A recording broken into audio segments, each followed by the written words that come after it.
നമസ്കാരം. സ്ഥാനാർത്ഥി പ്രഖ്യാപനം പൂർത്തിയാക്കി സിപിഎമ്മും സിപിഐയും പ്രചാരണം തുടങ്ങിക്കഴിഞ്ഞു. ലീഗിന്റെ 3ാം സീറ്റ് പ്രശ്നം രാജ്യസഭാ സീറ്റ് നൽകി പരിഹരിച്ച് യുഡിഎഫ് സീറ്റ് വിഭജനം പൂർത്തിയാക്കി. കോൺഗ്രസ് സ്ഥാനാർത്ഥി ചർച്ചകളിലേക്ക് കടന്നിട്ടേയുള്ളൂ.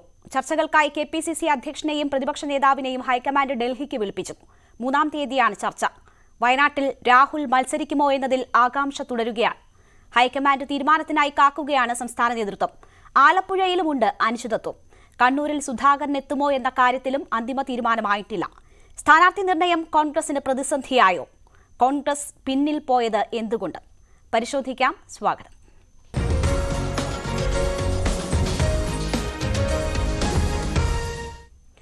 ചർച്ചയിൽ നമുക്കൊപ്പം ചേരുന്നത് ശ്രീ രാജു പി നായർ കോൺഗ്രസിനെ പ്രതിനിധീകരിച്ച്, ശ്രീ വി കെ സനോജ് സിപിഎമ്മിനെ പ്രതിനിധീകരിച്ച്, ഡോക്ടർ ജി ഗോപകുമാർ തെരഞ്ഞെടുപ്പ് വിദഗ്ധൻ എന്നിവരാണ് പങ്കെടുക്കുന്നത്. ആദ്യം ശ്രീ രാജു പി നായർ, സിപിഎം സ്ഥാനാർത്ഥി പ്രഖ്യാപനം നടത്തി. ഇന്നലെ മുതൽ പ്രഖ്യാപനം വന്ന തൊട്ടടുത്ത നിമിഷം മുതൽ പ്രചാരണ രംഗത്തേക്ക് ഇറങ്ങിയിരിക്കുന്നു സിപിഎമ്മും സിപിഐയും ഇടതുപക്ഷമാകെയും.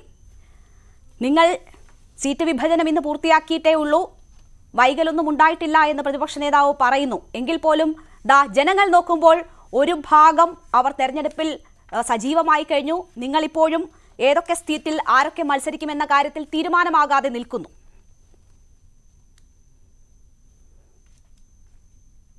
ശ്രീ രാജു പി നായർ.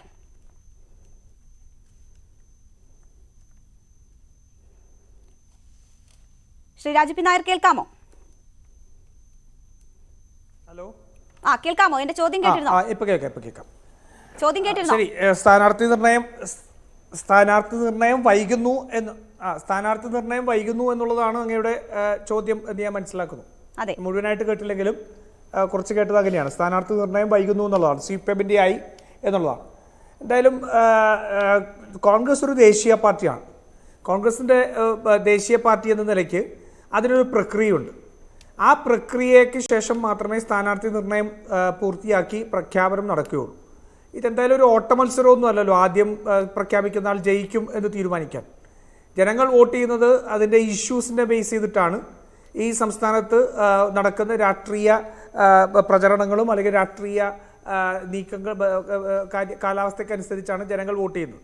അപ്പോൾ അതുകൊണ്ട് ജനങ്ങളുടെ മനസ്സിൽ, കേരളത്തിലെ ജനങ്ങൾ എന്തായാലും ഇപ്പോൾ തന്നെ അവരുടെ മനസ്സിൽ ഈ തെരഞ്ഞെടുപ്പിൽ എന്തായിരിക്കണം തീരുമാനമെന്ന് ഒരു പരിധിവരെ പലരും നിശ്ചയിച്ചും കഴിഞ്ഞിട്ടുണ്ടാവും. ഞങ്ങളെ സംബന്ധിച്ചോളം ഞങ്ങളുടെ പ്രക്രിയ പൂർത്തിയാക്കണം. ഇപ്പോൾ മറ്റേതെങ്കിലും പാർട്ടി പ്രഖ്യാപിച്ചു എന്നുള്ളത് കൊണ്ട് ഞങ്ങൾ പ്രഖ്യാപിച്ചോളണം നിർബന്ധമൊന്നുമില്ല. ഞങ്ങളുടെ പ്രക്രിയ പൂർത്തിയാക്കണം. അതെന്താണ്? അത് സംസ്ഥാന നേതൃത്വം അത് സംസാരിച്ച് തീരുമാനത്തിലെത്തണം. അത് ഏകദേശം തീരുമാനത്തിലായി എന്ന് പറയുന്നു. ഇനി നമ്മുടെ ഇതുണ്ട്, എന്താ പറയുക, സ്ക്രീനിങ് കമ്മിറ്റി ഉണ്ട്. ആ സ്ക്രീനിങ് കമ്മിറ്റിയുടെ യോഗം നടക്കണം. സ്ക്രീനിങ് കമ്മിറ്റിയുടെ യോഗം നടന്നാൽ സെൻട്രൽ ഇലക്ഷൻ കമ്മീഷന് ആ തീരുമാനം കൈമാറണം. അവിടെ നിന്നാണ് പ്രഖ്യാപനം നടക്കേണ്ടത്. അത് ഒരു ദേശീയ പ്രസ്ഥാനത്തെ സംബന്ധിച്ചിടത്തോളം അത്തരത്തിലാണ് അത് നടന്നു പോകേണ്ടത്. അതിനുള്ള അവകാശവും സാവധാനവും പാർട്ടിക്ക് നൽകാൻ ജനങ്ങൾ തയ്യാറാണ്. ശരി. ശ്രീ രാജു പി നായർ, ഓട്ടമത്സരമാണെങ്കിൽ അവസാന ലാപ്പിൽ വേണമെങ്കിലും ഓടി നമുക്ക് ഒന്നാമതെത്താം എന്നൊരു പ്രതീക്ഷയുണ്ട്. ഇത് ജനങ്ങൾ തീരുമാനിക്കുന്നതാണിതാ. ജനങ്ങൾക്ക് മുന്നിൽ ചെന്ന് അവർ കാര്യങ്ങൾ അവതരിപ്പിച്ചു തുടങ്ങുകയാണ്. കോൺഗ്രസിനെ സംബന്ധിച്ച് അങ്ങനെ ജനങ്ങൾ തീരുമാനിച്ചു, അവർ അവരുടെ തീരുമാനം അനുസരിച്ച് ചെയ്യട്ടെ എന്നൊക്കെ കരുതി അല്പം പിന്നോട്ടോ കുറച്ച് മാറിയോ ഒക്കെ നിൽക്കാൻ പറ്റുന്ന ഒരു തെരഞ്ഞെടുപ്പാണോ ഇത്? ഇങ്ങനെ ഒരു തെരഞ്ഞെടുപ്പ് എത്രമാത്രം പ്രധാനമെന്ന് ഞാൻ താങ്കൾക്ക് പറഞ്ഞു തരേണ്ടതില്ലല്ലോ. രാഹുൽ ഗാന്ധി തെക്കേയറ്റം മുതൽ വടക്കേയറ്റം വരെ നടന്ന് ഒരുക്കിയെടുത്ത ഒരു അന്തരീക്ഷമുണ്ടല്ലോ. അത് ഏതെങ്കിലും സാഹചര്യത്തിൽ അങ്ങ് വിട്ടുപോകുന്ന ഒരു സാഹചര്യം ഉണ്ടെങ്കിൽ അങ്ങനെ ഒരു കാര്യം കൊണ്ടും ഒരു പാളിച്ച കൊണ്ടും അത് ഉണ്ടാകാതിരിക്കാനുള്ള ഒരു സാഹചര്യമല്ലേ നിങ്ങൾ നോക്കേണ്ടത്? അല്ല, അതൊരു പാളിച്ചയുമില്ല, അങ്ങനെ സംഭവിക്കുകയില്ല. ഇപ്പോൾ TP വധക്കേസിൽ TPയെ കൊന്നത് CPM അല്ല എന്ന് ശൈലജ ടീച്ചർ അവിടെ ചെന്ന് പറഞ്ഞാൽ ജനങ്ങൾ കുഞ്ഞനന്തനെ ഏറ്റവും നൈർമല്യമുള്ള, ഏറ്റവും എന്താ പറയുക, മഹാപുരുഷനായിട്ട് അവതരിപ്പിച്ച ജനങ്ങളുടെ മുമ്പിൽ ഏക്കുവോ? അതിപ്പോൾ ആദ്യം ശൈലജ ടീച്ചർ പോയി പറഞ്ഞിട്ട് കാര്യമുണ്ടോ? രണ്ടാമത് ഞങ്ങൾ പറയുന്നു എന്നുള്ളതിൽ കാര്യമുണ്ടോ? ഈ രാജ്യത്ത് സംഘപരിവാറിനെതിരെ പോരാടാൻ കോൺഗ്രസ് അല്ലാതെ CPMന് സാധിക്കില്ല എന്ന് ഉള്ളത് ജനങ്ങൾക്ക് മുഴുവൻ അറിയാവുന്നതല്ലേ. അവിടെ ചെന്ന് ഇവർ ആദ്യം ചെന്നിട്ട് ഞങ്ങൾ പോരാടിക്കോളാം എന്ന് പറഞ്ഞാൽ അപ്പോൾ 67 പഞ്ചാബിലുണ്ടാക്കിയ സഖ്യവും 77-ഉം 89-ഉം 98-ഉം 2004-ഉം എല്ലാം ജനങ്ങൾക്ക് അറിയാവുന്നതല്ലേ? രാജു പി നായർ, ജനങ്ങൾക്കെല്ലാം അറിയാം. പക്ഷേ നിങ്ങൾ ഒരു ചാൻസ് എടുക്കണമോ എന്നതാണ് എന്റെ ചോദ്യം. ഒരു വീഴ്ച പോലും ഉണ്ടാകാതെ ഒരല്പം മുൻപിലെങ്കിൽ മുൻപിൽ അങ്ങനെ ഓടേണ്ടവരല്ലേ കോൺഗ്രസ്?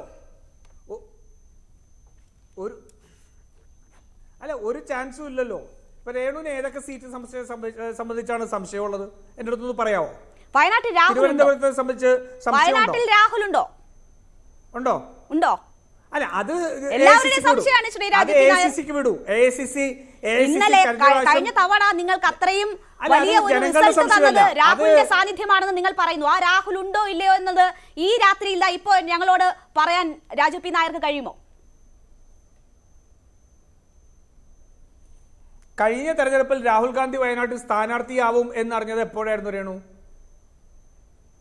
അതല്ലല്ലോ ഞാൻ ചോദിച്ച ചോദ്യത്തിനുള്ള ഉത്തരം. രാഹുൽ കഴിഞ്ഞ തവണ ഉണ്ടായിരുന്ന നിങ്ങൾക്ക് കേരളത്തിൽ രാജ്യത്ത് തന്നെ ഏറ്റവും അധികം സീറ്റ് നൽകിയ ഒരു സംസ്ഥാനത്ത് ഇത്തവണ രാഹുൽ ഉണ്ടോ ഇല്ലയോ എന്ന് ജനങ്ങൾക്ക് ആകാംക്ഷയുണ്ട്. താങ്കൾക്ക് അതിന്റെ ഉള്ള ഉത്തരം ഇപ്പോൾ ഉണ്ടോ?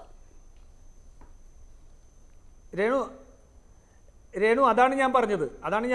കഴിഞ്ഞ തവണ രാഹുൽ മത്സരിക്കുന്നു തീരുമാനിച്ച അവസാന ഘട്ടത്തിലാണ്. ടി സിദ്ദിഖിന്റെ പേര് പോലും വന്നതിന് ശേഷമാണ് രാഹുൽ മത്സരിക്കാൻ വേണ്ടി അവിടെ തീരുമാനിക്കുന്നത്. ഇതൊരു ദേശീയ പാർട്ടിയാണ്.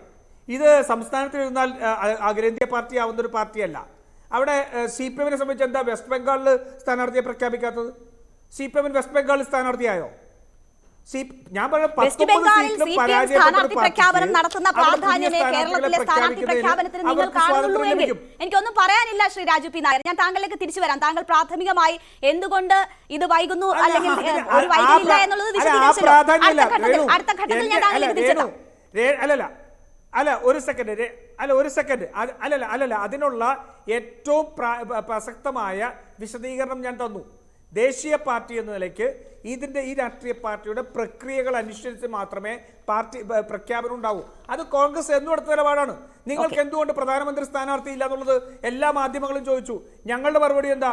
ഈ രാജ്യത്തൊരു ഭരണഘടനയുണ്ട്.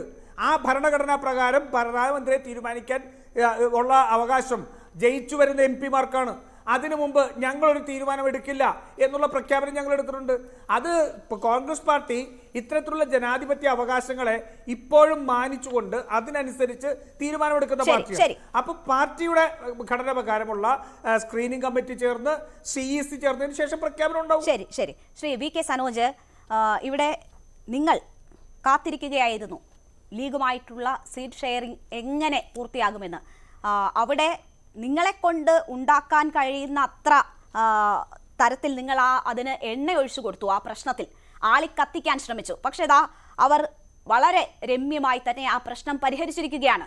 അത് മുന്നണിയുടെ ഒത്തൊരുമയ്ക്ക് വേണ്ടി രണ്ടുപേരും ആ കാര്യം ആ ഗൗരവത്തിൽ തന്നെ സമീപിക്കുകയും അത് പൂർത്തിയാക്കുകയും ചെയ്തിരിക്കുന്നു. ഇന്ന് തന്നെ സ്ഥാനാർത്ഥി നിർണ്ണയവുമായി ബന്ധപ്പെട്ട ചർച്ചകൾ ആരംഭിച്ചിരിക്കുന്നു എന്ന് അവർ പറയുന്നു. അവർക്ക് സ്ക്രീനിംഗ് കമ്മിറ്റി ചേരണം. ദേശീയ പാർട്ടിയാണ്. KPCC പ്രസിഡന്റും VD സതീശനും അങ്ങോട്ട് പോകുന്നുണ്ട്, ചർച്ച നടത്തുന്നുണ്ട്. അതിനുശേഷം സെൻട്രൽ കമ്മിറ്റിക്ക് അക്കാര്യം കൈമാറും. അതൊരു പ്രോസസ്സാണ്. അതിനുശേഷം അവർ സ്ഥാനാർത്ഥികളെ പ്രഖ്യാപിക്കും. അവരെ സംബന്ധിച്ച് കൂടുതൽ മറ്റുള്ള പ്രശ്നങ്ങളൊന്നുമില്ല. സിറ്റിംഗ് MP-മാരിൽ വേണ്ടവരൊക്കെ മത്സരിക്കാനുള്ള തീരുമാനമുണ്ട്. അവർക്കിടയിൽ ധാരണയുണ്ട്.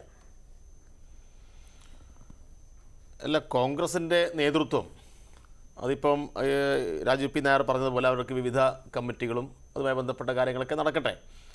പക്ഷെ ഇതൊക്കെ നടത്താൻ ശേഷിയുള്ള നേതൃത്വമാണോ ഇപ്പോൾ കോൺഗ്രസിൻ്റെ അഖിലേന്ത്യാ നേതൃത്വത്തിന് എന്ന ഒരു സംശയം സാധാരണ ആളുകൾക്ക് ഇപ്പോൾ ഉണ്ടല്ലോ. ഇപ്പോൾ കോൺഗ്രസിൻ്റെ അഖിലേന്ത്യാ നേതൃത്വത്തിന് ആരെയൊക്കെ വിശ്വസിക്കാൻ പറ്റും എന്ന് ചോദിച്ചാൽ അവർക്കിപ്പോൾ നേരിട്ട് അങ്ങനെ വിശ്വസിക്കാൻ പറ്റുന്ന എണ്ണം തന്നെ കുറയാണ്. ഇപ്പോൾ കേരളത്തിലും വ്യത്യസ്തമല്ല.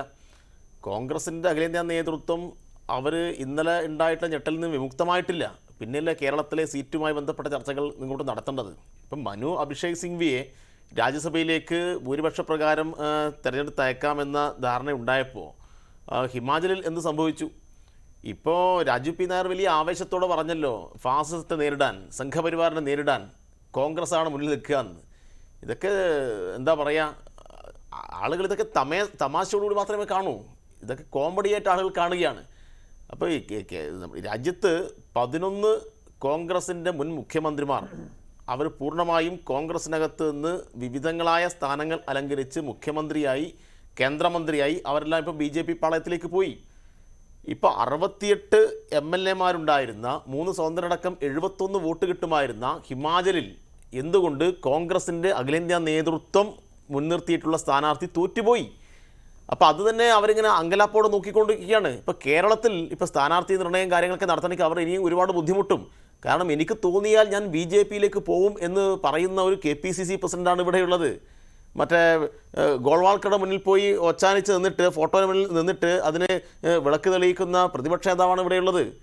ഇവിടെ ഇങ്ങനെ പല വിധത്തിലും കേരളത്തിലെ നേതൃത്വത്തെ തന്നെ വിശ്വസിക്കാൻ കഴിയാത്ത രൂപത്തിൽ കാര്യങ്ങൾ കുഴഞ്ഞു മറിഞ്ഞ് കിടക്കുകയാണ്.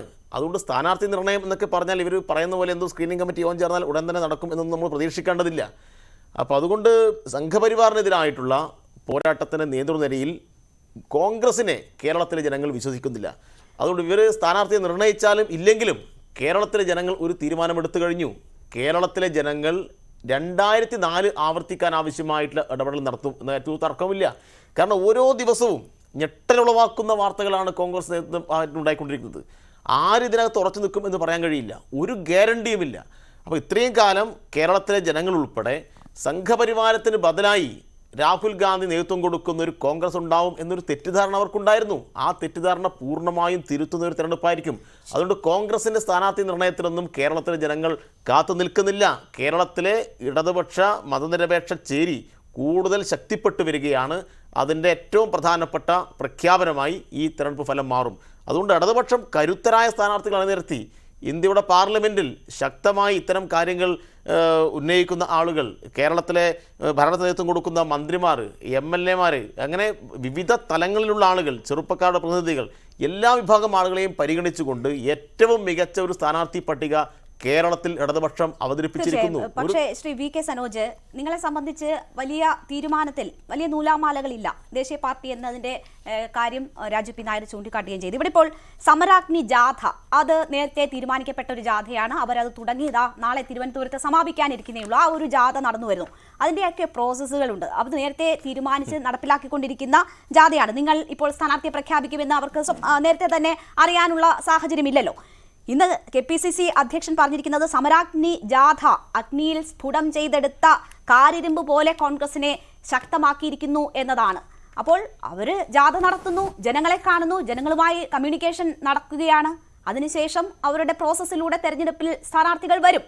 അവരെ സംബന്ധിച്ച് ഇപ്പോൾ നിങ്ങൾ നേരത്തെ പ്രഖ്യാപിച്ചു എന്നതൊരു പ്രശ്നമായി അവർ കാണുന്നില്ല. അല്ല, അവർ പ്രഖ്യാപിക്കാത്തതും ഒരു പ്രശ്നമായിട്ട് കേരളത്തിലെ ജനങ്ങൾ പരിഗണിക്കുന്നില്ല എന്ന് ഞാൻ പറഞ്ഞത്. അപ്പം അവരുടെ സമരാഗ്നി ജാഥ അഗ്നിയിൽ സ്ഫുടം ചെയ്തെടുക്കുകയല്ല, അവർ പച്ചത്തെറിയിലാണ് സ്ഫുടം ചെയ്തെടുക്കുന്നത്. അതുകൊണ്ട് സമരാഗ്നി ജാഥയിലൊന്നും അന്തസ്സുള്ള കോൺഗ്രസ്സുകാരൊന്നും പോകുന്നില്ല. ഇന്നലെ തന്നെ ഒഴിഞ്ഞ കസേരകളുടെ നിരവധി ചിത്രങ്ങൾ നമ്മൾ കാണുകയാണ്. ഇപ്പം ഇതൊക്കെ നിങ്ങളെപ്പോലെയുള്ള മാധ്യമപ്രവർത്തകർ ഇതൊക്കെ കാണുന്നുണ്ടല്ലോ. അതുകൊണ്ട് സമരാഗ്നി ജാഥയൊന്നും കേരളത്തിലെ ഒരു ജനങ്ങളുടെയും ജാഥയല്ല.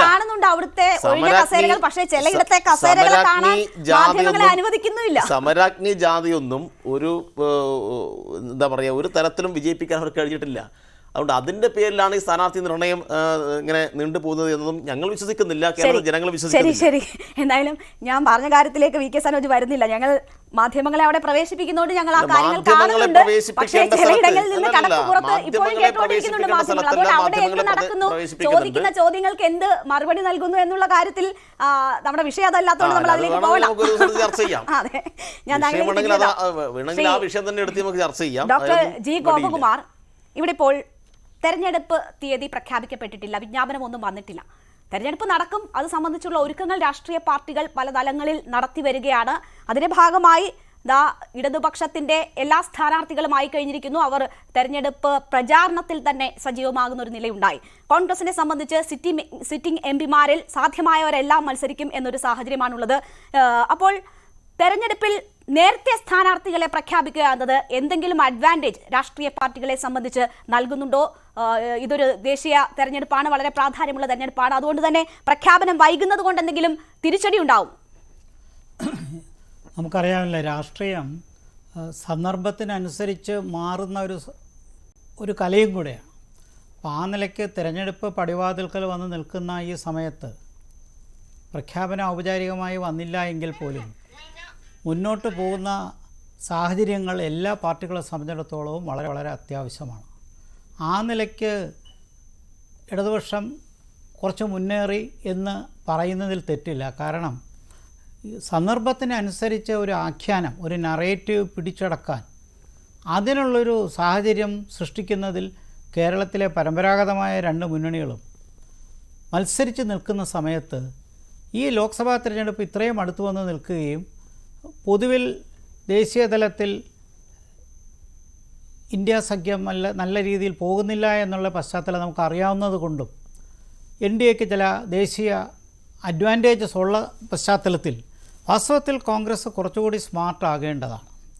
ആയിരുന്നില്ല, ഇല്ലെങ്കിൽ അതിനകത്തുള്ള കാര്യങ്ങളെക്കുറിച്ച് പ്രവചിക്കാൻ പറ്റില്ല.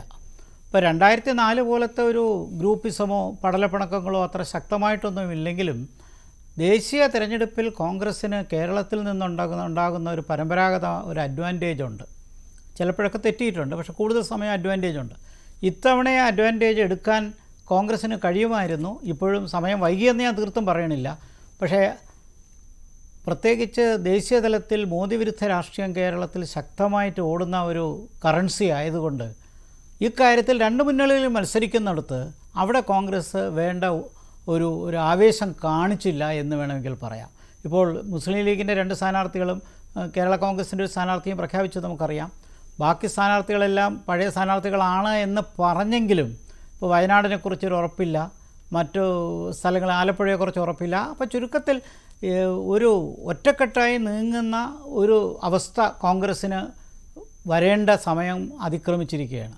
പ്രത്യേകിച്ച് ദേശീയ തലത്തിൽ കോൺഗ്രസ് ഒരു ബാഡ് ഷേപ്പിലാണെന്ന് നമുക്കറിയാം. ഡു ഓർ ഡൈ സിറ്റുവേഷനാണ്. അപ്പോൾ അതനുസരിച്ച് കേരളത്തിലൊരു ഊർജ്ജം കഴിഞ്ഞ ലോക്സഭാ തിരഞ്ഞെടുപ്പിനനുസരിച്ചുണ്ടായ സാഹചര്യങ്ങളൊന്നും ഇപ്പോൾ കോൺഗ്രസ്സിന് ഇല്ല. ഇപ്പോൾ TP വധത്തിൻ്റെ ഒരു ഫാക്ടർ എടുത്താലും അത് തന്നെ 12 വർഷം കഴിഞ്ഞിരിക്കുന്നു. എന്നാലും അത് വടകരയിലും കണ്ണൂരിലും ഒക്കെ ചില സ്വാധീനം ചെലുത്തുമെന്ന് നമുക്കറിയാം. പക്ഷേ അതിനേക്കാൾ ഒരു സംസ്ഥാന തലത്തിലും ദേശീയ തലത്തിലും ഉണ്ടാകുന്ന ഒരു രാഷ്ട്രീയ സാഹചര്യം അത് രൂപപ്പെടുത്തുന്നതിലും അത് ക്യാപ്ചർ ചെയ്യുന്നതിലും ആദ്യം ഇറങ്ങേണ്ടിയിരുന്ന ഒരു മുന്നണി എന്നുള്ള നിലയിൽ തീർച്ചയായിട്ടും UDF വൈകിയെന്ന് തന്നെ ഞാൻ പറയും. അതുകൊണ്ട് സാഹചര്യം കംപ്ലീറ്റായിട്ട് കൈവിട്ടുപോയി എന്നൊന്നും ഞാൻ പറയില്ല. പക്ഷേ അതനുസരിച്ചുള്ള ഒരു ഏർലി സ്മാർട്ട്, ഏർലി ബേർഡ് എന്നൊക്കെ പറയും, ആ ഒരു സാഹചര്യം അക്കാര്യത്തിൽ UDF പുറകോട്ട് പോയി എന്ന് പറയാം. തീർച്ചയായും ശ്രീ രാജീവ് പി നായർ, അതാണ് ഒരു അഡ്വാൻറ്റേജ് കിട്ടാമായിരുന്നത്, നിങ്ങളെ സംബന്ധിച്ച് ഈസിയായി കിട്ടാമായിരുന്നത് നിങ്ങൾ കൈവിട്ടു എന്നതാണ് ഇവിടെ. നിങ്ങളെ സംബന്ധിച്ച് സിറ്റിംഗ് MP-മാർ മത്സരിക്കാനുള്ള ഒരു തീരുമാനം ആദ്യം മുതൽ തന്നെ ഉണ്ടായിരുന്നു. അത് അതേ രീതിയിൽ നടപ്പാക്കാനും പ്രഖ്യാപിക്കാനും കഴിഞ്ഞിരുന്നെങ്കിൽ നിങ്ങൾക്ക് ആ അഡ്വാൻറ്റേജ് കിട്ടുമായിരുന്നു. അതിൽ പിന്നീട് നിങ്ങൾ പുനരാലോചനകൾ നടത്തുന്നു. രാഹുൽ ഗാന്ധി വരുമോ ഇല്ലയോ എന്നുള്ള കാര്യത്തിൽ തീരുമാനമെടുക്കാൻ വൈകിക്കുന്നു. ഇപ്പോൾ ഇന്ത്യ മുന്നണിയുടെ കെട്ടുറപ്പിനെ തന്നെ ബാധിക്കും, ഒരു പക്ഷേ വയനാട്ടിലേക്ക് രാഹുൽ വീണ്ടും എത്തിയാൽ എന്ന ഒരു നിലയുണ്ട്. അക്കാര്യത്തിലൊക്കെ നിങ്ങൾക്ക് പെട്ടെന്ന് തീരുമാനമെടുത്ത് ആളുകളെ വിശ്വാസത്തിലെടുത്ത് കിട്ടാവുന്ന അഡ്വാൻറ്റേജ് നേടിക്കൊണ്ട് തന്നെ മുന്നോട്ട് പോകാനുള്ള അവസരം നിങ്ങളായി തന്നെ ഇല്ലാതാക്കുകയാണ്.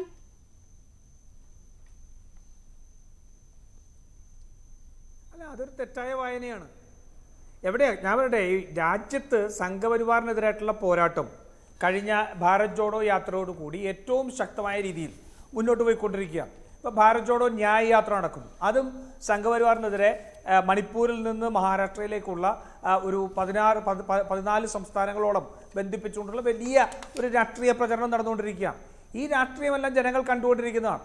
ഞാൻ നേരത്തെ സൂചിപ്പിച്ച പോലെ ഇവിടെ ആർക്കാണ് സംശയം? പല സീറ്റുകളുടെ കാര്യത്തിലും പല സീറ്റുകളുടെ കാര്യത്തിലും സംശയമില്ല. അവിടെ പ്രവർത്തനങ്ങളൊക്കെ തുടങ്ങിക്കഴിഞ്ഞു. ഇപ്പം തൃശ്ശൂർ, അതല്ലെങ്കിൽ തിരുവനന്തപുരത്ത്, പാലക്കാട് ഉൾപ്പെടെയുള്ള പ്രദേശങ്ങളിൽ ആർക്കെങ്കിലും, എറണാകുളം ഉൾപ്പെടെയുള്ള സ്ഥലങ്ങളിൽ സംശയമുണ്ടോ?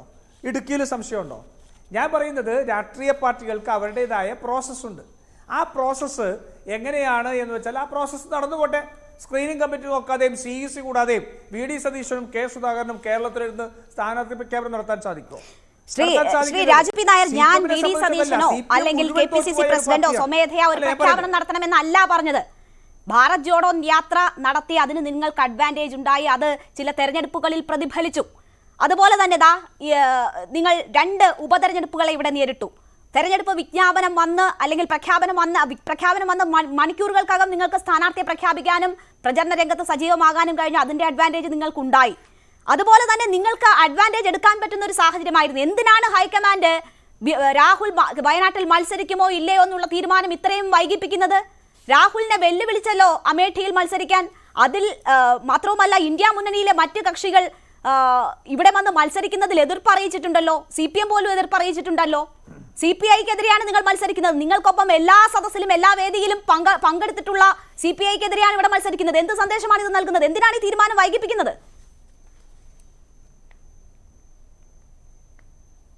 അല്ല, BJP ഏതെങ്കിലും സ്ഥാനാർത്ഥിയെ പ്രഖ്യാപിച്ചത് രേണു കണ്ടായിരുന്നോ? BJP ആദ്യഘട്ട സ്ഥാനാർത്ഥികൾ നാളെ ഉണ്ടാവുമെന്നാണ് പറഞ്ഞത്. അതാണ് ശ്രീ രാജു പി നായർ. അവർ പ്രഖ്യാപിച്ചോ ഇവർ പ്രഖ്യാപിച്ചോ എന്ന് നോക്കി നിങ്ങൾ താമസിപ്പിക്കുന്നത് എന്തിന്? നിങ്ങൾ ഒരുപടി മുന്നിൽ നിൽക്കേണ്ടവരല്ലേ എന്നാണ് ചോദ്യം. രേണു, അതാണ് ഞാൻ പറഞ്ഞത്. ദേശീയ പാർട്ടികൾക്ക് അങ്ങനെയുള്ള ചില സംവിധാനങ്ങളിലൂടെ മാത്രമേ പോകാൻ കഴിയുള്ളൂ. സംസ്ഥാന നേതൃത്വം, ദേശീയ നേതൃത്വം ഭരിക്കുന്ന ഒരു പാർട്ടി എന്ന നിലയിൽ CPM-ന് 19 സ്ഥാനാർത്ഥികളെ, 18 സ്ഥാനാർത്ഥികളെ അല്ലെങ്കിൽ 16 സ്ഥാനാർത്ഥികളെ പ്രഖ്യാപിക്കുന്നതിൽ തടസ്സമില്ലായിരുന്നു. പിണറായി വിജയൻ പറയുന്നതിനപ്പുറം ആരാ പോകാനുള്ളത് ഈ പാർട്ടിക്കകത്ത്? ഇനി വസീഫ് പറയുകയാണ് കുറച്ച് കോൺഗ്രസിന്റെ നേതാക്കന്മാരൊക്കെ BJP-യിലേക്ക് പോയതുകൊണ്ട് ഇതൊക്കെ മുഴുവൻ തകർന്നു എന്ന്. 2014 നരേന്ദ്രമോദിയുടെ സർക്കാർ വരുന്നത്. അതിനുശേഷം 2019 വരെ എത്രയോ കോൺഗ്രസിന്റെ നേതാക്കന്മാർ BJP-യിലേക്ക് പോകുന്ന സാഹചര്യം ഉണ്ടായി. ഞാനത് ഇതായിട്ട് പറയല്ല, പക്ഷെ ഉണ്ടായി, ദൗർഭാഗ്യകരമായ സാഹചര്യം ഉണ്ടായി. 2019 തെരഞ്ഞെടുപ്പ് നടന്നല്ലോ, ഒരൊറ്റ സീറ്റിൽ ഒതുക്കിയില്ലേ? CPM-നെയാണോ സംഘപരിവാർ വിരുദ്ധ പോരാട്ടത്തിന് ജനം വിശ്വസിക്കാൻ പോകുന്നത്? ഈ പിണറായി വിജയനെതിരെ 2019 ED-യുടെ അന്വേഷണം തുടങ്ങി. ഏതില്? മാസപ്പടി കേസിൽ ROC-യുടെ അന്വേഷണം തുടങ്ങി. ഈ ROC-യുടെ അന്വേഷണവും ED-യുടെ അന്വേഷണവും തുടങ്ങിയിട്ട് 4 വർഷക്കാലം BJP കമാന്നൊരക്ഷരം മിണ്ടിയില്ല.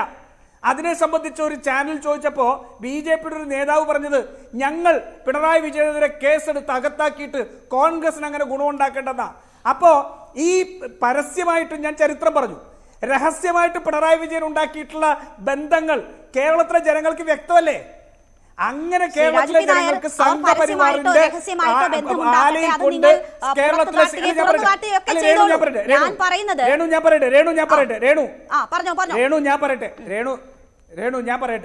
ഞാൻ പറഞ്ഞ് കംപ്ലീറ്റ് അനുവദിക്കും, മനസ്സിലായില്ലേ? അങ്ങനെ സംഘപരിവാറിന്റെ ആലയിൽ കൊണ്ടുപോയി കെട്ടിയ പിണറായി വിജയനെ കേരളത്തിലെ ജനം സംഘപരിവാറിനെതിരെയുള്ള പോരാട്ടത്തിൽ വിശ്വസിക്കുന്നതാണോ? സീതാറാം യെച്ചൂരി എന്ന് പറയുന്ന ഒരു മനുഷ്യൻ ഇന്ന് ആ പാർട്ടിയുടെ തലുപ്പത്തില്ലായിരുന്നെങ്കിൽ കേരളത്തിലെ CPM NDA-യുടെ ഘടകകക്ഷിയായി പോകുമായിരുന്നു. ഒരു സംശയം വേണ്ട, എഴുതി വെച്ചോ. സ്വന്തം മോളെ ജയിലിനകത്തേക്ക് പോകുന്ന സാഹചര്യം ഉണ്ടെങ്കിൽ പിണറായി വിജയൻ NDA-യുടെ ഘടകകക്ഷിയാവാൻ CPM-നെ കൊണ്ടുപോകായിരുന്നു. ഒരക്ഷരം മിണ്ടാൻ ധൈര്യമോ നട്ടല്ലോ ഉള്ള ഒരെണ്ണം CPM-നകത്തില്ല ഇന്നില്ല. അപ്പോ സംഘപരിവാറിനെതിരെയുള്ള പോരാട്ടത്തിൽ CPM-നെ ഒന്നുമല്ല, CPM-നെ അല്ല പറയട്ടെ RSS-ന്റെ നേതാക്കന്മാരെ കേരളത്തിൽ കൊണ്ടുവന്നുകൊണ്ട് പൊളിറ്റിക്കൽ ഐഡന്റിറ്റി ഉണ്ടാക്കി കൊടുത്ത തെരഞ്ഞെടുപ്പ് പ്രചാരണ രംഗത്ത് നിങ്ങൾക്ക് ഇതൊക്കെ ഉയർത്താമല്ലോ. നിങ്ങൾ പക്ഷേ അതിൽ പിന്നോട്ട് പോയോ എന്നതാണല്ലോ പ്രാഥമികമായി ഞാൻ ചോദിച്ചത്. ഞാൻ താങ്കളിലേക്ക് തിരിച്ചു വരാം. ശ്രീ VK സനോജ്, സാഹചര്യം എന്താണ് എന്നത് വിശദീകരിക്കുന്നുണ്ട്. പക്ഷെ ഞാൻ ഒരു കാര്യം ചോദിക്കട്ടെ, ഇവിടിപ്പോൾ ഈ തെരഞ്ഞെടുപ്പ് തീയതി സ്ഥാനാർത്ഥികളെ പ്രഖ്യാപിച്ചുകൊണ്ട് തന്നെ പ്രചരണ രംഗത്ത് സജീവമാകണമെന്ന് രാജു പി നായർ, ഞാൻ വരാം. അങ്ങനെ തന്നെ നിർബന്ധമുണ്ട്. ഇതിപ്പോൾ നോക്കൂ, വടകരയിൽ KK ശൈലജ പ്രചരണം ആരംഭിക്കുന്നു. KK ശൈലജയുടെ ഓരോ വാക്കിനുമുള്ള മറുപടി K മുരളീധരൻ നൽകുന്നുണ്ട്. പ്രഖ്യാപനം വന്നിട്ടുണ്ടായിരിക്കില്ല, പക്ഷേ ഞങ്ങൾ TP കേസാണ് ചർച്ചയാക്കുന്നത് എന്ന കാര്യം അവർ അവിടെ പറയുകയാണ്. കോപ്പിയടി, ടീച്ചർമാർ സാധാരണ കോപ്പി അടിക്കില്ലെന്നാണ് പറയുന്നത്. പക്ഷെ ഞാൻ വന്നതുപോലെ ട്രെയിനിൽ വന്ന് അപ്പുറത്തു നിന്ന് ഫറൂഖിൽ നിന്നൊക്കെ വന്ന് ട്രെയിനിൽ ഇറങ്ങി ഞങ്ങളെ കോപ്പി അടിക്കുന്നു എന്ന് പറയണം. അപ്പോൾ ഉരുളക്കുപ്പേരി പോലെ മറുപടി നൽകുന്നുണ്ട്. മറ്റിടങ്ങളിലും അതുപോലെ തന്നെയാണ്. MK രാഘവൻ അവിടെ ജാഥ നടത്താൻ പോവുകയാണ്. എല്ലാ മണ്ഡലങ്ങളിലും ജാഥ നടത്തി മണ്ഡലത്തിൽ സജീവമാകാൻ പോവുകയാണ്. സ്ഥാനാർത്ഥി നിർണയം വേണം, അങ്ങനെ ഒരു പ്രഖ്യാപനം ഉണ്ടാകണം എന്ന് എന്തെങ്കിലും നിയമമുണ്ടോ? അവരുടെ മണ്ഡലങ്ങളിൽ കേന്ദ്രീകരിക്കുന്നു, കൃത്യമായ മറുപടികൾ പറയുന്നു, രാഷ്ട്രീയമായി ചെറുക്കേണ്ടതിനെ ചെറുക്കുന്നു, അങ്ങനെ മുന്നോട്ട് പോവുകയാണ്. അല്ല, ഞാൻ പറഞ്ഞല്ലോ, ഇപ്പോൾ സ്ഥാനാർത്ഥിയെ നിർണ്ണയിക്കാത്തത് സംബന്ധിച്ച് ഞങ്ങളുടെ പാർട്ടി ആശങ്കയൊന്നും പറഞ്ഞിട്ടില്ല. നിങ്ങളാണ് ആശങ്ക രേഖപ്പെടുത്തിയത്. അതായത് ഇവരിപ്പോൾ സ്ഥാനാർത്ഥിയെ നിർണ്ണയിക്കുന്നതോ നിർണ്ണയിക്കാതിരിക്കുന്നതൊന്നും നമ്മളെ സംബന്ധിച്ചിടത്തോളം പ്രശ്നമല്ല. അത് ഇടതുപക്ഷ സംബന്ധിച്ചെത്തായാലും കേരളത്തിലെ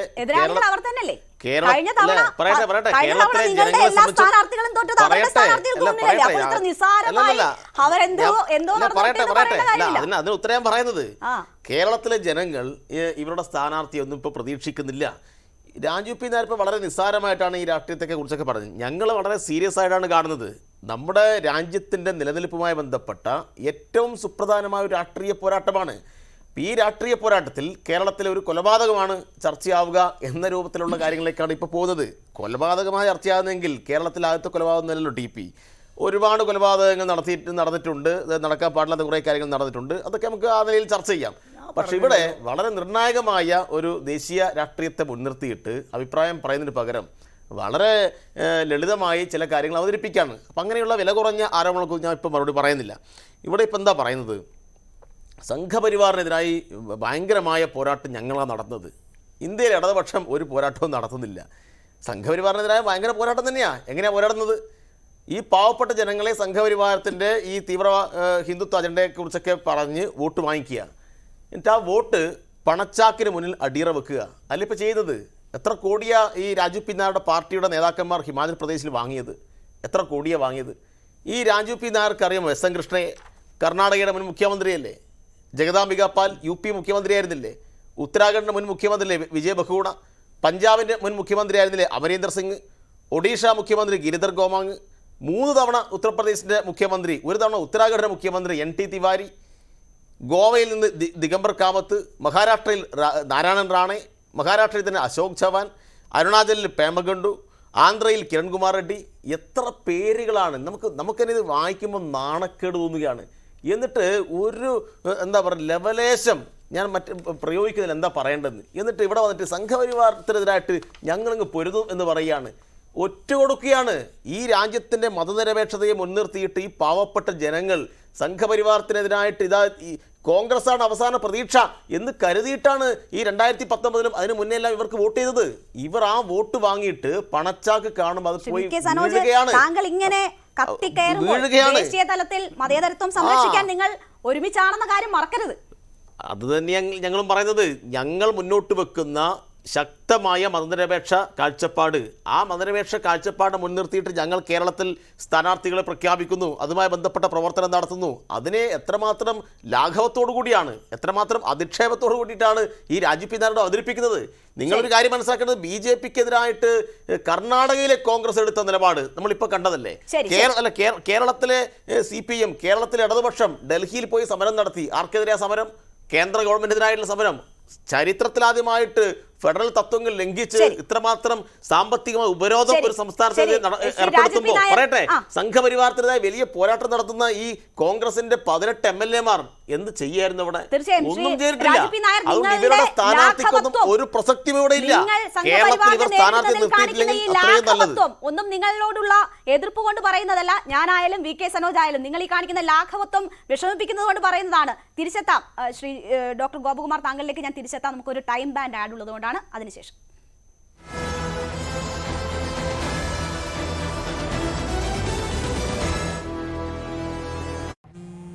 ഇടതുപക്ഷ സ്ഥാനം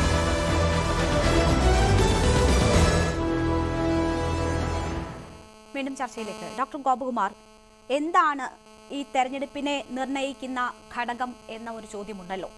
നമുക്കറിയാം, വർഗീയതയ്ക്കെതിരെ, ഒപ്പം മതനിരപേക്ഷത സംരക്ഷിക്കാൻ, ഭരണഘടനാ മൂല്യങ്ങൾ സംരക്ഷിക്കുക തുടങ്ങിയവ ഒരു അജണ്ടയായി മുന്നിലുണ്ട്. അത് പറഞ്ഞ് ഒരുമിച്ച് നിൽക്കുന്നവരാണ് കേരളത്തിൽ മത്സരിക്കുന്ന 2 മുന്നണികളും. ആ ഇടത്താണ് ഇപ്പോൾ TP ചന്ദ്രശേഖരൻ കേസുമായി ബന്ധപ്പെട്ട് വന്നിരിക്കുന്ന ഈ വിധി ഉൾപ്പെടെയുള്ള കാര്യങ്ങൾ ചർച്ച ചെയ്യപ്പെടുന്നത്. ഇന്ന് കോൺഗ്രസ് അത് കൃത്യമായും തെരഞ്ഞെടുപ്പിൽ ഉന്നയിക്കും എന്നത് അവർ വ്യക്തമാക്കിയിരിക്കുകയാണ്. ഈ ദേശീയ തെരഞ്ഞെടുപ്പിനെ സംബന്ധിച്ച് അതിനെ നിർണ്ണയിക്കുന്ന ഘടകങ്ങൾ എന്താകും? ഇതെങ്ങനെ സ്വാധീനിക്കുമെന്നാണ് താങ്കൾ കരുതുന്നത്? ദേശീയ തെരഞ്ഞെടുപ്പിൽ കേരള രാഷ്ട്രീയത്തിൽ നിന്ന് കാണുമ്പോൾ പൊതുവിൽ ഉത്തരേന്ത്യയിൽ കാണുന്ന ഒരു രാഷ്ട്രീയ സാഹചര്യമല്ല കേരളത്തിൽ നിന്നുള്ളത്. അതിൽ പ്രത്യേകിച്ച് ദേശീയ രാഷ്ട്രീയ പാർട്ടികൾ മത്സരിക്കുന്ന ഒരു ചുറ്റുപാടിൽ BJP വീണ്ടും അധികാരത്തിൽ വരാൻ സാധ്യതയുണ്ടെന്ന് പൊതുവിൽ വിശ്വസിക്കുന്ന ഒരു കാലഘട്ടത്തിൽ മാധ്യമങ്ങളും ഇപ്പോൾ ഇതിനകം വന്ന സർവേകളുമെല്ലാം അങ്ങനെ കാണിക്കുകയും, മറുവശത്ത് ഇന്ത്യ സഖ്യം തുടർന്നപ്പോൾ അതിൽ തന്നെ പല അപശബ്ദങ്ങളുണ്ടാവുകയും അത് പകുതി വഴിയിൽ വെച്ച് നിന്നു പോകുമോ എന്ന് ഭയപ്പെട്ടൊരു സാഹചര്യവും ഉണ്ടായിരുന്നു. അപ്പോൾ അത്തരം സാഹചര്യങ്ങൾ കേരളത്തിലെ രാഷ്ട്രീയത്തിൽ ജനങ്ങൾക്ക് കൂടുതൽ വിശ്വാസവും വിജ്ഞാനവും ഉള്ള ഒരു പശ്ചാത്തലത്തിൽ തീർച്ചയായിട്ടും ദേശീയ തിരഞ്ഞെടുപ്പിൽ ആര് ഭരിക്കും എന്നുള്ളത് തന്നെയാണ് പ്രയോറിറ്റിയിൽ വരുന്നത്. അപ്പോൾ അവിടെ വരുന്ന നറേറ്റീവിൽ ആദ്യത്തെ നറേറ്റീവ് അത് തന്നെയാണ്.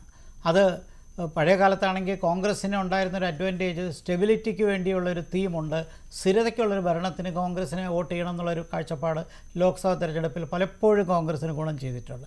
ഇപ്പോഴതല്ല, മറിച്ച് BJP ഗവൺമെൻറ്റിൻ്റെ കണ്ടിന്യൂഡ് അനദർ 5 ഇയേഴ്സിനുള്ള തുടർ ഭരണത്തിനുള്ള സാഹചര്യം അതാണ് കേരളത്തിൽ പ്രൈമായിട്ട് ഡിബേറ്റ് ചെയ്യാൻ പോകുന്നത്. അപ്പോൾ അതിനെതിരായിട്ടുള്ള ഒരു വികാരം മറുവശത്ത് രണ്ട് ഇന്ത്യ സഖ്യത്തിലാണെങ്കിൽ പോലും കോൺഗ്രസും ഇടതുപക്ഷവും തമ്മിൽ മത്സരിക്കുകയാണ് അതിൻ്റെ നറേറ്റീവ് ആര് പിടിച്ചടക്കണമെന്നുള്ളത്. അതുകൊണ്ടാണ് ഞാൻ തുടക്കത്തിൽ പറഞ്ഞ ഈ ചർച്ച വന്നപ്പോൾ ആ നറേറ്റീവ് ആദ്യമേ പിടിച്ചെടുക്കുന്ന കാര്യത്തിൽ കേരളത്തിലുള്ള രാഷ്ട്രീയ സാഹചര്യവും ഇവിടുത്തെ ബാക്കിയുള്ള ന്യൂനപക്ഷ രാഷ്ട്രീയവും ഉൾപ്പെടെയുള്ള കാര്യങ്ങൾ നമുക്ക് അറിയാവുന്നതുകൊണ്ട് തീർച്ചയായിട്ടും നമുക്കത് മനസ്സിലാക്കാം.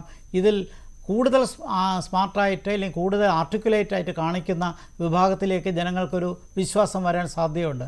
അടിയൊഴുക്കുകൾ വേറെ പലതുമുണ്ട് എന്ന് നമുക്കറിയാം. അപ്പോൾ ഒറ്റക്കെട്ടായി നിൽക്കുന്ന ഒരു സഖ്യത്തിന് അപ്പോൾ അവർക്ക് ദേശീയ തലത്തിൽ ഉള്ള പ്രാമുഖ്യം എന്താണെങ്കിൽ പോലും ഇപ്പോൾ കേരളത്തിൽ തന്നെ നമുക്കറിയാം 2004 മുഴുവൻ സീറ്റും ഒരു സീറ്റ് ഒഴികെ മുഴുവൻ സീറ്റും നഷ്ടപ്പെട്ടൊരു സാഹചര്യവും UDF-നുണ്ടായിട്ടുണ്ട്. അപ്പോൾ ഇങ്ങനെയുള്ള ഒരു ചുറ്റുപാടിൽ തീർച്ചയായിട്ടും കേന്ദ്രഭരണത്തിനെതിരെയുള്ള വികാരം സൃഷ്ടിക്കാൻ UDF-ഉം LDF-ഉം തമ്മിൽ മത്സരിക്കുമ്പോൾ മറുവശത്ത് BJP NDA-ക്കുള്ള ഭരണത്തിനുള്ള സാഹചര്യം സൃഷ്ടിക്കാൻ ഏതെങ്കിലും മണ്ഡലത്തിൽ വിജയിക്കാൻ കഴിയുമോ, തൃശ്ശൂറോ വല്ലതും സാധ്യതയുണ്ടോ, അത്തരത്തിലുള്ളൊരു മത്സരമാണ് നടക്കുന്നത്. ഇതിനിടയിൽ ഈ TP ചന്ദ്രശേഖരൻ്റെ മരണവുമായി ബന്ധപ്പെട്ട് ആ ചർച്ച പ്രാദേശികമായി കുറച്ച് മൂല്യമുണ്ടാകും എന്ന് തന്നെ ഞാൻ വിശ്വസിക്കുന്നു. അത് കണ്ണൂറും വടകരയിലും കോഴിക്കോടും ഇമ്പാക്റ്റ് ഉണ്ടാക്കും, വലിയ തോതിലല്ലെങ്കിൽ പോലും.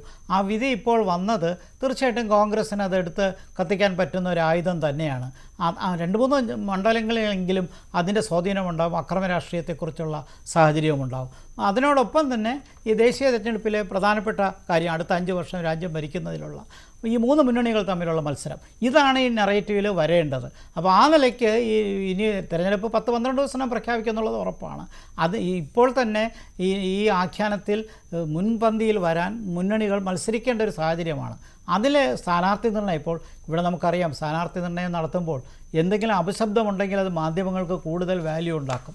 അങ്ങനെയുള്ളൊരു സാഹചര്യം ഉണ്ടാകുമോ എന്ന് കാത്തിരിക്കുകയാണ് മാധ്യമങ്ങൾ ഉൾപ്പെടെ പൊതുസമൂഹവും. ഇതെല്ലാം ഇനിയുള്ള ദിവസങ്ങളിൽ പ്രാമുഖ്യം ലഭിക്കുന്ന സാഹചര്യമാണ്. തീർച്ചയായും ശ്രീ രാജു പി നായർ, അതാണ് തെക്ക് നിന്ന് വടക്ക് വരെ രാഹുൽ ഗാന്ധി നടന്നു, കിഴക്കു നിന്ന് പടിഞ്ഞാറേക്കും അദ്ദേഹം നടക്കുന്നു. അതെല്ലാം വർഗീയതയെ ചെറുക്കാൻ വേണ്ടിയിട്ടാണ്, മതനിരപേക്ഷത ഉറപ്പിക്കാനാണ്, ഭരണഘടനാ മൂല്യം സംരക്ഷിക്കാനാണ്. പക്ഷേ നോക്കൂ, നിങ്ങൾക്ക് ഏറ്റവും സ്വാധീനമുള്ള ഏറ്റവും കൂടുതൽ സീറ്റ് നിങ്ങൾക്ക് ഒപ്പം നിന്ന ഇടത്ത് നിങ്ങൾ ചർച്ചയാക്കുന്നത് എന്താണ്? തീർച്ചയായും കേരള രാഷ്ട്രീയത്തിലെ ഒരു കറുത്തേടാണ് TP ചന്ദ്രശേഖരൻ വധം. അത് പക്ഷേ എത്ര നാൾ മുൻപ് ചർച്ച ചെയ്ത വിഷയമാണ്. അത് വീണ്ടും ചർച്ചയാക്കുമെന്നാണ് ഇന്ന് KPCC അധ്യക്ഷൻ പറഞ്ഞത്. വടകരയിൽ സ്ഥാനാർത്ഥിയാകുമെന്ന് പ്രതീക്ഷിക്കുന്ന K മുരളീധരൻ പറയുന്നത് ഇതാണോ സംസ്ഥാനത്ത് ഇപ്പോൾ ഏറ്റവും കൂടുതൽ ചർച്ചയാക്കേണ്ടത്? CAA ഉൾപ്പെടെ തെരഞ്ഞെടുപ്പ് പ്രഖ്യാപനത്തിന് മുൻപ് നടപ്പാക്കാനുള്ള നീക്കം കേന്ദ്ര സർക്കാർ ഊർജിതമാക്കിയിരിക്കുന്ന ഈ ഘട്ടത്തിൽ പോലും നിങ്ങൾ പറയുന്നത് സംസ്ഥാനത്തെ രാഷ്ട്രീയ വിഷയങ്ങൾ മാത്രമാണ്.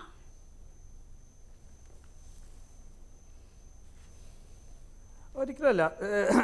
നേരത്തെ രേണു ഇവിടെ സൂചിപ്പിച്ച പോലെ ഇപ്പോൾ സനോജ് ആരോപിക്കുന്നത് കോൺഗ്രസിന് ലാഘവ ബുദ്ധി എന്നാണല്ലോ. അങ്ങനെ ലാഘവ ബുദ്ധിയോടുള്ളൊരു പ്രസ്ഥാനം ചെയ്യുന്ന കാര്യമാണോ 4500 കിലോമീറ്റർ പദയാത്ര നടത്തുക എന്നുള്ളത്? അങ്ങനെ ഏതെങ്കിലും ലാഘവ ബുദ്ധിയുള്ള പ്രസ്ഥാനം ചെയ്യുന്ന കാര്യമാണോ? അതിനുശേഷം 14ഓളം സംസ്ഥാനങ്ങളെ കവർ ചെയ്തുകൊണ്ട് ഒരു യാത്ര, മറ്റ് ഭാരത് ജോഡോ ന്യായ് യാത്ര നടത്തുന്നു. അവിടെയെല്ലാം ഈ പറയുന്ന രാഷ്ട്രീയം സംഘപരിവാർ വിരുദ്ധ രാഷ്ട്രീയമാണ്. പറയുന്നത് മോദിയുടെ അഴിമതിക്കെതിരായിട്ടുള്ള രാഷ്ട്രീയമാണ്. ഈ രാജ്യത്തെ കോർപ്പറേറ്റുകൾക്ക് കുത്തകവൽക്കരണത്തിന് വിട്ടുകൊടുത്ത സാമ്പത്തിക നയങ്ങളെ സംബന്ധിച്ചാണ്. പെട്രോളിൻ്റെയും ഡീസലിൻ്റെയും വില ഉൾപ്പെടെ വർദ്ധിപ്പിച്ച വില, ജീവിത നിലവാരം, ജീവിത ചെലവുകൾ വർദ്ധിപ്പിച്ച നരേന്ദ്രമോദിയുടെ ഭരണത്തെ കുറിച്ചിട്ടാണ്. അത് കേരളം ഉൾപ്പെടെ മുഴുവൻ അതുകൊണ്ടാണ്. അതൊക്കെ ശരി, ഭാരത് ജോഡോ യാത്ര നടത്തിയത് പറഞ്ഞല്ലോ. പക്ഷെ ഇപ്പോൾ യാത്രയ്ക്ക് പറ്റിയ സമയമാണോ എന്നുള്ള ചർച്ച നമ്മൾ ഇതിനോടകം എത്ര നടത്തിയിരിക്കുന്നു. എല്ലാവരും അരയും തലയും മുറക്കി യുദ്ധത്തിന്റെ കളത്തിലിറങ്ങി അവർ യുദ്ധം തുടങ്ങിക്കഴിഞ്ഞിരിക്കുന്നു. ആ ഘട്ടത്തിലും നടക്കുന്നു, അത് മാത്രം പറഞ്ഞുകൊണ്ടിരുന്നാൽ മതിയോ എന്നതാണല്ലോ ഇവിടുത്തെ ചോദ്യം. രേണു, യാത്രയ്ക്ക് ഇതിനേക്കാൾ നല്ല സമയം ഏതാണുള്ളത്? ഞാൻ ആ യാത്രയിൽ മണിപ്പൂർ മുതൽ ജാർഖണ്ഡ് വരെ ഞാൻ ഉണ്ടായിരുന്നതാണ്. ഞാനിപ്പോൾ മറ്റന്നാൾ വീണ്ടും ഗ്വാളിയറിൽ നിന്നുള്ള യാത്രയ്ക്ക് ഞാൻ തിരികെ പോവുകയാണ്. ഞാൻ പോയ വഴികളിലെല്ലാം പതിനായിരക്കണക്കിന് ലക്ഷക്കണക്കിന് ജനങ്ങൾ തടിച്ചുകൂടുന്ന വലിയ ഒരു യാത്രയായിരുന്നു അത്. ഈ പാർട്ടിയുടെ സംവിധാനത്തെയും ജനങ്ങളുടെ മുന്നിലുള്ള രാഷ്ട്രീയത്തെ അവതരിപ്പിക്കാൻ ഇതിൽ പരം ഏറ്റവും നല്ല സമയം എവിടെയുള്ളത്? ഭാരത് ജോഡോ യാത്ര കാശ്മീർ കന്യാകുമാരിയിൽ നിന്ന് ആരംഭിച്ചപ്പോഴത്തേക്ക് ചോദിച്ചു, എന്താ തെരഞ്ഞെടുപ്പില്ലല്ലോ ഇപ്പോൾ, പിന്നെന്തിനാ ഇപ്പോഴും യാത്ര എന്ന് ചോദിച്ചു. അതേ മാധ്യമമാണ് ഇപ്പോൾ ഈ തെരഞ്ഞെടുപ്പ് എത്തിയപ്പോൾ എന്തിനാ ഈ യാത്ര എന്ന് ചോദിക്കുന്നത്. അപ്പോൾ ഇത് രണ്ടു തരത്തിലും ചോദിക്കും. അതൊന്നും പ്രശ്നമില്ല, മാധ്യമങ്ങൾ ചോദിക്കട്ടെ, ഞങ്ങൾ പറയാം. അപ്പോൾ അത്രയും വലിയ രാഷ്ട്രീയം ഞങ്ങൾ പറയുകയാണ്. ഞങ്ങൾ ഈ രാജ്യത്തെ കുത്തകവൽക്കരണത്തിനെതിരെ പറയുന്നു, അഴിമതിക്കെതിരെ പറയുന്നു, വർഗീയതയ്ക്കെതിരെ. ഞാൻ ചോദിക്കട്ടെ, വർഗീയതയ്ക്കെതിരെ രാഹുൽ ഗാന്ധിയുടെ വാക്കുകളല്ലാതെ ഇന്ന് ഇന്ത്യക്ക് ഓർമ്മിച്ചെടുക്കാൻ കഴിയുന്ന ഏത് സ്റ്റേറ്റ്മെന്റ് ഉണ്ട്? ഈ രാജ്യം മുഴുവൻ രാഹുൽ ഗാന്ധി യാത്ര നടത്തുമ്പോൾ, കോൺഗ്രസ് യാത്ര നടത്തുമ്പോൾ, CPM ഒരു പഞ്ചായത്തിൽ പോലും യാത്ര നടത്തുന്നില്ല. ഒരു പഞ്ചായത്തിൽ പോലും യാത്ര നടത്താൻ പറ്റിയിട്ടില്ല. സംഘപരിവാർ വിരുദ്ധതയ്ക്ക് ഇരുന്ന് പറയുകയാണ്. പിണറായി വിജയൻ നരേന്ദ്രമോദിയെ പേരെടുത്ത് വിമർശിക്കുന്നു കണ്ടിട്ട് ഞങ്ങൾക്കൊന്ന് മരിച്ചാൽ മതി എന്ന് പറയേണ്ട സാഹചര്യത്തിലേക്ക് എത്തിയിരിക്കുക. പഞ്ചപുച്ചവടക്കി നിൽക്കുകയല്ലേ. പിന്നെ കുറെ നേതാക്കന്മാർ പോയെടുത്ത് പല സ്ഥലങ്ങളിലും കോൺഗ്രസ് ഭരണം തിരിച്ചുപിടിച്ചു. കർണാടകയിൽ 13 പേര് പോയതല്ലേ, ഭരണം അവിടെ തിരിച്ചുപിടിച്ചു. രാജസ്ഥാനിലും മധ്യപ്രദേശിലും തോറ്റപ്പെടും. 40% മേലെ വോട്ട് ഷെയർ നിലനിർത്തിക്കൊണ്ടാണ്. ഞാൻ ചോദിക്കട്ടെ, വെസ്റ്റ് ബംഗാളിൽ ജ്യോതി ബസുവിന്റെ 101ാം ജന്മദിനം പ്രമേയം അവതരിപ്പിച്ചോൾ അനുകൂലിച്ച് സംസാരിക്കാൻ ഒരു MLA ഉണ്ടായോ? ബംഗാളിലും ത്രിപുരയിലും മുഴുവൻ പാർട്ടി പ്രവർത്തകരെ BJPക്ക് സംഭാവന ചെയ്ത പാർട്ടിയാണ് CPM. പാർട്ടി ഓഫീസുകൾ ഉൾപ്പെടെ, മനസ്സിലായില്ലേ? കോൺഗ്രസിന്റെ നേതാക്കന്മാർ എല്ലാവരും കിട്ടിയവർ അവസരവാദ നിലപാടെടുത്ത് പോയിട്ടുണ്ട്. പക്ഷെ ജനം അപ്പോഴും കോൺഗ്രസിൽ വിശ്വാസം അർപ്പിച്ചിട്ടുണ്ട്. വോട്ട് ഡിവിഷനും ഇന്ന് നരേന്ദ്രമോദി ഉപയോഗിക്കുന്ന ജനാധിപത്യ വിരുദ്ധ നടപടികളുമെല്ലാം മാറ്റിവെക്കുക. എന്നാൽ പോലും ഇതാണ് ഇവിടെ CPMന്റെ ശബ്ദം എവിടെയാ? സംഘപരിവാറിനെതിരെ വിമർശിക്കുന്നതിൽ എവിടെയാ ശബ്ദം? സീതാറാം യെച്ചൂരിയുടെ ഒരു സ്റ്റേറ്റ്മെന്റ് കേട്ടിട്ട് എത്ര നാളായി? അപ്പൊ അതൊന്നും ഇവിടെ പറയണ്ട. ഇവിടെ ഏറ്റവും പ്രധാനപ്പെട്ട വിഷയം സംഘപരിവാറിനെതിരെയുള്ള പോരാട്ടം തന്നെയാണ്. പക്ഷെ കേരളത്തിന്റെ രാഷ്ട്രീയത്തിനകത്ത് ചർച്ച ചെയ്യുമ്പോൾ TPയും ചർച്ച ചെയ്യപ്പെടും. TP മാത്രമല്ല, ഇവിടുത്തെ പാവപ്പെട്ട മനുഷ്യർക്ക് 6 മാസമായിട്ട് പെൻഷൻ കിട്ടുന്നില്ല എന്നുള്ളത് ചർച്ച ചെയ്യപ്പെടും. എന്ന് മാത്രമല്ല, ഇവിടുത്തെ ലൈഫ് ഭവന പദ്ധതിയിൽ 10,000 ലക്ഷക്കണക്കിന് ജനങ്ങൾ എഗ്രിമെന്റ് വെച്ച് ഉള്ള കൂര പൊളിച്ചു കളഞ്ഞിട്ട് അവർക്ക് പണം കിട്ടാത്തതിനെ കുറിച്ച്, അവർക്ക് വീട് കിട്ടാത്തതിനെ സംസാരിക്കേണ്ടി വരും. വിലക്കയറ്റത്തെ കുറിച്ച് സംസാരിക്കേണ്ടി വരും. എങ്ങനെയാണോ പെട്രോളിന് അമിതമായ ടാക്സ് ഈടാക്കിക്കൊണ്ട് രാജ്യത്ത് വിലക്കയറ്റത്തിന് BJP സഹായകമൊരുക്കിയത്, അതേ രീതിയിൽ അദ്ദേഹത്തിന്റെ ശിഷ്യൻ പിണറായി വിജയൻ പെട്രോളിനും ഡീസലിനും 3 രൂപ വില വർദ്ധിപ്പിച്ച് സെസ് ഏർപ്പെടുത്തിക്കൊണ്ട് ഈ നാട്ടിൽ വിലക്കയറ്റം ഉണ്ടാക്കുന്നത് ചർച്ച ചെയ്യപ്പെടും. സപ്ലൈകോയുടെ അവസ്ഥ ചർച്ച ചെയ്യപ്പെടും. ഈ സർക്കാർ ജീവനക്കാരുടെ അവസ്ഥ ചർച്ച ചെയ്യപ്പെടും. അപ്പോൾ കേരളത്തിലെ രാഷ്ട്രീയത്തിൽ ഇതെല്ലാം ചർച്ച ചെയ്യപ്പെടും. അതിനകത്ത് സംശയമൊന്നുമില്ല. TP ചന്ദ്രശേഖരന്റെയും ഏറ്റവും ഒടുവിലത്തെ വിഷയമാണ് ഈ വന്നിരിക്കുന്ന ഇപ്പോഴത്തെ വിധിയെ സംബന്ധിച്ച്. ഏറ്റവും പ്രധാനപ്പെട്ട BJPയുടെ വർഗീയ രാഷ്ട്രീയത്തെ ഈ രാജ്യത്ത് നിന്ന് മാറ്റുക എന്നുള്ള ആ പോരാട്ടത്തിൽ കോൺഗ്രസ് 1 ഇഞ്ച് പിന്നിലോട്ടില്ല. എന്നു മാത്രമല്ല, കഴിഞ്ഞ 1 വർഷക്കാലമായി ഇതിനു വേണ്ടി കളമുറക്കാനുള്ള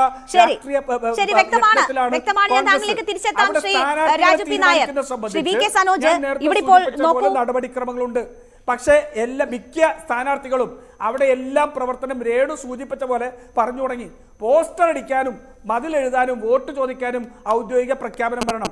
TN പ്രതാപൻ നമുക്ക് സമയം കുറവാണ്, ഞാൻ ഇടപെടുകയാണ്. ദയവായി താങ്കൾ വഴങ്ങി തരിക.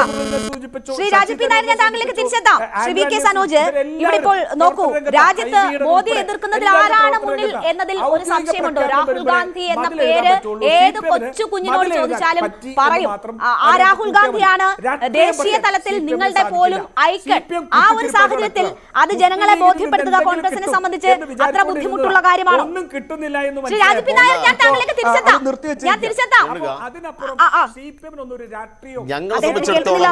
ഞങ്ങളെ സംബന്ധിച്ചിടത്തോളം ദേശീയ രാഷ്ട്രീയം വളരെ ഗൗരവമായ ഒരു പ്രശ്നമാണ്. നിങ്ങളിവിടെ സൂചിപ്പിച്ച പോലെ പൗരത്വ ഭേദഗതി ശക്തമായി നടപ്പാക്കുമെന്ന് പ്രഖ്യാപിക്കുകയാണ്. BJP ഭരിക്കുന്ന വിവിധ സംസ്ഥാനങ്ങൾ അതുമായി ബന്ധപ്പെട്ട നയപരമായ കാര്യങ്ങൾ മുന്നോട്ട് കൊണ്ടുപോവുകയാണ്. ഏക സിവിൽ കോഡുമായി ബന്ധപ്പെട്ട കാര്യങ്ങൾ മുന്നോട്ട് കൊണ്ടുപോവുകയാണ്.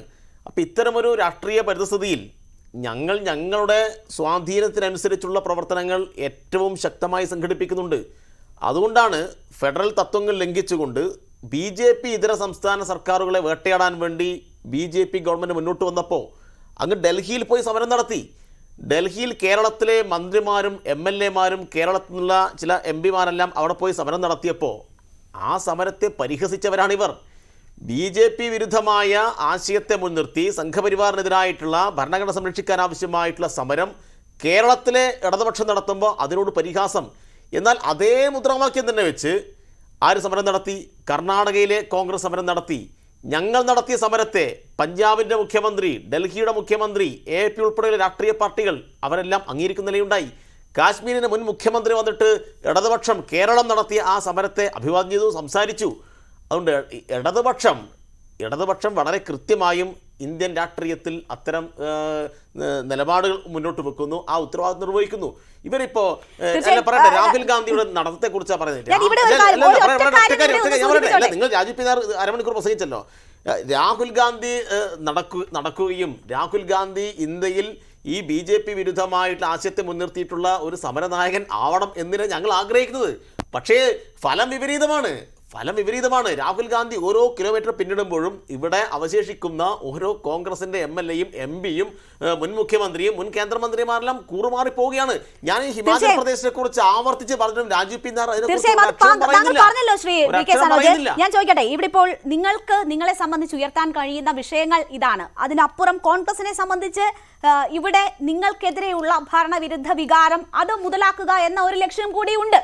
അതുകൊണ്ടാണ് സ്വാഭാവികമായും അവർ സംസ്ഥാന വിഷയങ്ങൾ കൂടി ഉൾപ്പെടുത്തുന്നത് എന്ന് നമുക്ക് കരുതിക്കൂടെ? അതൊരു കാര്യം. ഇപ്പോൾ നിങ്ങൾ നേരത്തെ സ്ഥാനാർത്ഥികളെ പ്രഖ്യാപിച്ചു. ഇപ്പോൾ നിങ്ങൾ ശക്തരായി സ്ഥാനാർത്ഥികളെ നിർത്തിയെടുത്ത് സിറ്റിംഗ് MP-മാർ പോരാ എന്നൊരു സാഹചര്യം ഉണ്ടെങ്കിൽ അവരെ സംബന്ധിച്ച് ഒരു റീതിങ്കിനുള്ള അവസരവും ഇപ്പോൾ ഈ വൈകലിലൂടെ ലഭിക്കുന്നില്ല. അങ്ങനെ രണ്ട് വസ്തുതകളില്ലേ ഇക്കാര്യത്തിൽ?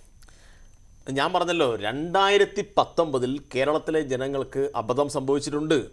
ആ അബദ്ധം തിരുത്താൻ ആവശ്യമായിട്ടുള്ള നിരവധി അനുഭവങ്ങൾ ഓരോ ദിവസവും കേരളത്തിലെയും ഇന്ത്യയിലെയും ജനങ്ങൾ കണ്ടുകൊണ്ടിരിക്കുകയാണ്.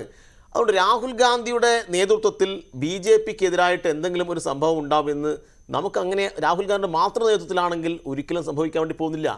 ഇപ്പം രാഹുൽ ഗാന്ധിയെ വിശ്വസിച്ച്, കോൺഗ്രസിനെ വിശ്വസിച്ച് BJP വിരുദ്ധമായ ഒരു ആശയത്തെ മുൻനിർത്തിയിട്ട് ഇവർ വോട്ട് വാങ്ങുന്നു. ആ വോട്ട് എങ്ങനെ ഉപയോഗിക്കുന്നു? ആ വോട്ട് ഉപയോഗിക്കുന്നത് ഹിമാചൽ പ്രദേശ് നമ്മൾ കണ്ടു. ഇവരുടെ ഏറ്റവും മുതിർന്ന നേതാവിനെ തന്നെ ഇവരുടെ MLA-മാർ പണം വാങ്ങിയിട്ട് അട്ടിമറിച്ച് കളഞ്ഞു. എങ്ങനെ വിശ്വസിക്കും? വിശ്വാസമില്ല. ഇവിടെ ഇപ്പോൾ കേന്ദ്രത്തിനെതിരായ പോരാട്ടത്തിൽ ആര് മുമ്പിൽ എന്ന ഒരു വിഷയം നിശ്ചയമായുമുണ്ട്. അതിനോടൊപ്പം തന്നെ ഭരണത്തിലിരിക്കുന്ന പാർട്ടിക്കെതിരായിട്ടുള്ള ഒരു വിധിയെഴുത്തും വിലയിരുത്തലും ഈ തെരഞ്ഞെടുപ്പിൽ ഉണ്ടാകില്ല. അപ്പോൾ കോൺഗ്രസിനെ സംബന്ധിച്ച് അത് ഉപയോഗപ്പെടുത്തുക എന്ന ഒരു രീതിയിലുള്ള സമീപനം കൂടി തെരഞ്ഞെടുപ്പിൽ സാധ്യമല്ലേ? തീർച്ചയായിട്ടും അത് ശ്രമിക്കുന്നതിൽ തെറ്റൊന്നുമില്ല. പക്ഷേ പൊതുവിൽ കേരളത്തിൻ്റെ ഒരു വോട്ടിംഗ് ബിഹേവിയർ നോക്കിക്കഴിഞ്ഞാൽ ഈ ലോക്സഭ ഇലക്ഷനിൽ ദേശീയ പ്രശ്നങ്ങൾക്ക് നല്ല പ്രാധാന്യം വരാറുണ്ട്. അപൂർവമായിട്ട് സംസ്ഥാന രാഷ്ട്രീയത്തിൻ്റെ പ്രശ്നങ്ങൾക്ക് വലിയ മുൻതൂക്കം ലഭിക്കുള്ളൂ. പക്ഷേ ദേശീയ പ്രശ്നം എന്നുള്ള പറയുമ്പോൾ ഇപ്പോൾ കഴിഞ്ഞ ലോക്സഭാ തെരഞ്ഞെടുപ്പിൽ തന്നെ രാഹുൽ ഗാന്ധി വയനാട് മത്സരിച്ചപ്പോൾ തന്നെ അതുണ്ടാക്കിയ ഒരു തരംഗമുണ്ട്. ഇപ്പോൾ ബാക്കി ശബരിമല പ്രശ്നമോ ഇല്ലെങ്കിൽ പെരിയയിൽ നടന്ന ആക്രമണമോ കൊലപാതകമോ അതൊന്നും ഇമ്പാക്റ്റ് ചെയ്തിട്ടില്ല എന്ന് ഞാൻ പറയുന്നില്ല. പക്ഷേ പൊതുവിൽ രാഹുൽ ഗാന്ധിക്ക് പ്രധാനമന്ത്രിയാകാനൊരു സാഹചര്യമുണ്ടെന്ന് കേരളത്തിലെ പല ജനങ്ങളും വിശ്വസിച്ചിരുന്നു. അതേപോലത്തെ ഒരു ദേശീയ രാഷ്ട്രീയ സാഹചര്യം സൃഷ്ടിക്കുന്ന ഒരു തിരഞ്ഞെടുപ്പാണിത്. അത് മോദിയാണോ മറിച്ച് ഇന്ത്യ സഖ്യമാണോ എന്നുള്ള ഒരു ഡിബേറ്റിലേക്ക് നറേറ്റീവ് പോകുമ്പോൾ തീർച്ചയായിട്ടും പ്രാധാന്യം വരേണ്ടത് നാഷണൽ ഇഷ്യൂവിനാണ്. ഇത് പക്ഷേ സംസ്ഥാന ഗവൺമെൻറ്റിനെതിരെയുള്ള ഭരണവിരുദ്ധ വികാരം അതിന് വിലയില്ലാന്ന് ഞാൻ പറയില്ല. പക്ഷെ അതിന് രണ്ടാം സ്ഥാനമേ വരുള്ളൂ. മുൻപിൽ വരുന്നത് നാഷണൽ ഇഷ്യൂസ് ആണ്. തീർച്ചയായും Shri Rajeev P Nair agenda set ചെയ്യുമ്പോൾ ആ ഒരു മുൻതൂക്കം അത്തരം വിഷയങ്ങൾക്ക് ഉണ്ടാകണം എന്ന ആവർത്തിച്ചുള്ള സൂചനയാണ് അദ്ദേഹം നൽകുന്നത്. മറ്റൊരു കാര്യം എനിക്ക് സൂചിപ്പിക്കാനുള്ളത്, ഏറ്റവും ഒടുവിൽ വരുന്ന തദ്ദേശ തെരഞ്ഞെടുപ്പാണ്. നിങ്ങൾക്കുണ്ടായിട്ടുള്ള ആ ഫലം നിങ്ങൾക്ക് നൽകുന്ന സൂചന എന്താണെന്നത് അറിയാമല്ലോ. നമുക്ക് 30 സെക്കൻഡേ ഉള്ളൂ. വളരെ ചുരുക്കി മറുപടി. അല്ലല്ല, തീർച്ചയായിട്ടും ഞാൻ പറഞ്ഞല്ലോ, ദേശീയ പ്രാധാന്യമുള്ള പ്രശ്നങ്ങൾ തന്നെയാണ് ഒരു ദേശീയ പാർട്ടി മുന്നോട്ട് വെക്കുക. കേരളത്തിൻ്റെ ഇത് പശ്ചാത്തലത്തിൽ അത് ചർച്ച ചെയ്യപ്പെടും, മറ്റൊരു രീതിയിൽ ചർച്ച ചെയ്യപ്പെടുന്നുള്ള കാര്യത്തിൽ സംശയമൊന്നുമില്ല. പിന്നെ തദ്ദേശ സ്വയംഭരണ സ്ഥാപനത്തിൽ ഇതെല്ലാം ഇതിനു മുമ്പ് കണ്ടനം നടന്നില്ലേ? എന്തായിരുന്നു? എത്ര സീറ്റാണ് CPM-ൽ നിന്ന് പിടിച്ചെടുത്തത്? അപ്പോൾ ഏതെങ്കിലുമൊക്കെ പ്രാദേശിക തെരഞ്ഞെടുപ്പ് നടക്കുന്ന തെരഞ്ഞെടുപ്പിനെ സംബന്ധിച്ച് അത് വെച്ചുകൊണ്ട് ഈ ലോക്സഭയിലേക്ക് തെരഞ്ഞെടുപ്പിന്റെ റിസൾട്ടിനെ സ്വാധീനിക്കുന്നതൊക്കെ പറഞ്ഞാൽ അതൊരു യാഥാർത്ഥ്യബോധമില്ലാത്ത ഒരു പ്രതികരണമായി പോകും എന്നുള്ളത് മാത്രമേ ഉള്ളൂ. കാരണം ലോക്സഭയിൽ 19 സീറ്റ് ജയിച്ച കോൺഗ്രസിനെ 2021 നിയമസഭയിൽ കോൺഗ്രസിനെ പരാജയപ്പെടുത്തിയ ചരിത്രത്തിലെ ഏറ്റവും വലിയ പരാജയത്തിലേക്ക് തള്ളിവിട്ടു. അപ്പം ജനങ്ങൾക്ക് കൃത്യമായിട്ട് അറിയാം. ജനങ്ങൾ ആ രാഷ്ട്രീയം നിരീക്ഷിച്ചുകൊണ്ട് അവരുടെ തീരുമാനങ്ങൾ അവരെടുക്കും. ആ തീരുമാനം ഒരു പരമാവധി അംഗങ്ങളെ BJPക്ക് അയക്കുക എന്നുള്ളത്. ശ്രീ വി കെ സനോജ് ചർച്ചയിൽ പങ്കെടുത്തതിന്. മറ്റൊരു വിഷയമായി ഇനി നാളെ കാണാം. നമസ്കാരം.